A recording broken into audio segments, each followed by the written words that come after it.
शांति। आज 27 जनवरी 2026 साकार मुरली बाबा कहते मीठे बच्चे प्रति पदक्षेप श्रीमत को पालन कर नचेत माया देवालिया करदेव। यही आखि बहुत धोखा दे थाए, तेणु एथिप्रति बहुत जत्नवान हुआ। आजिर प्रश्न, क्यों पिलामानंक द्वारा माया बहुत विकर्म कराई थाए? यज्ञ विघ्न रूप किए होइथांती? आजिर उत्तर, जो मानंकु निजर अहंकार रही थाए सेमानंक द्वारा माया बहुत विकर्म कराई थाए। एही भली मिथ्या अहंकार करुथिबा पिलामाने मुरली मध्य पढ़ंती नाही। एही भली भूल करिबा कारणरू माया थाप्पड़ मारी मूल्यहीन करि देई थाए। यज्ञ विघ्न रूप सेही माने अटंती जहाँक बुद्धि रे झरमुई झरमुई अर्थात परचिंतनर विचार चली थाए। यह बहुत खराब अभ्यास अटे। ओम शांति। धारणा पाई मुख्य सार। 1 नंबर, निज उपरे बहुत बहुत नियंत्रण रखिबाकू हेबा। श्रीमत को केबे भी अणदेखा करिबा उचित नुहे। बहुत बहुत सतर्क रहिबाकू हेबा। केबे भी कौनसी ईश्वरीय नियमरा उल्लंघन न हेउ। 2 नंबर, अंतर्मुखी होई एकमात्र बाबांका सहित बुद्धिर संबंध जोड़िबाकू हेबा। एही पतित पुराणा दुनिया प्रति बेहद्र वैराग्य रखिबाकू हेबा। बुद्धिरे रहु मु जेपरी कर्म करिबी मते देखि समस्ते करिबे।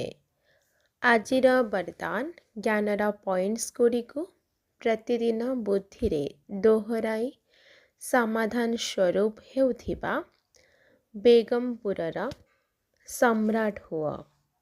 आजिर विस्तार, ज्ञानर जो सब पॉइंट्स गुड़िक तुमर डायरी रे अथवा बुद्धि रे रहिछि से गुड़िकु प्रतिदिन दोहराओ एवं से गुड़िकु अनुभव कर, जहा द्वारा जे कौनसी समस्यार समाधान सहजरे करि परिबो। केबे भी व्यर्थ संकल्पर हातुड़ी द्वारा समस्या रूपी पत्थर को भांगिबारे समय नष्ट कर नाही।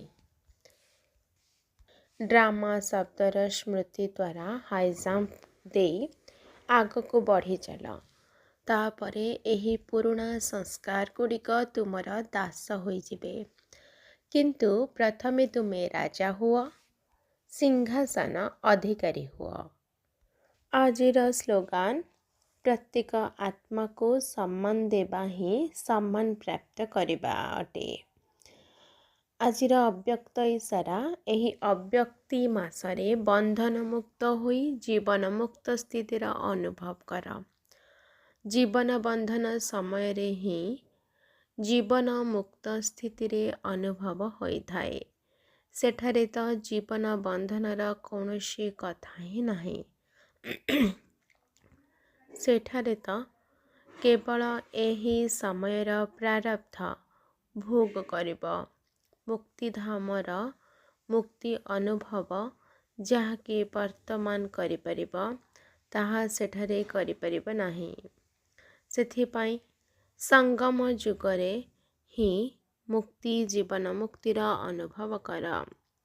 संपत्तिर अधिकारी तो होई जाइछ, तेबे ताकू जीवन रे धारण करी पूरा लाभ उठाओ।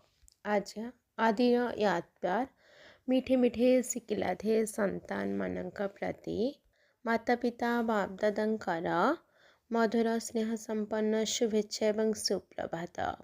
आत्मिक पितांकर आत्मिक संतान मानंकु नमस्ते।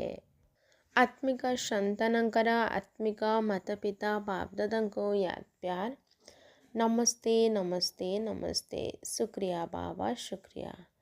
अच्छा, ओम शांति।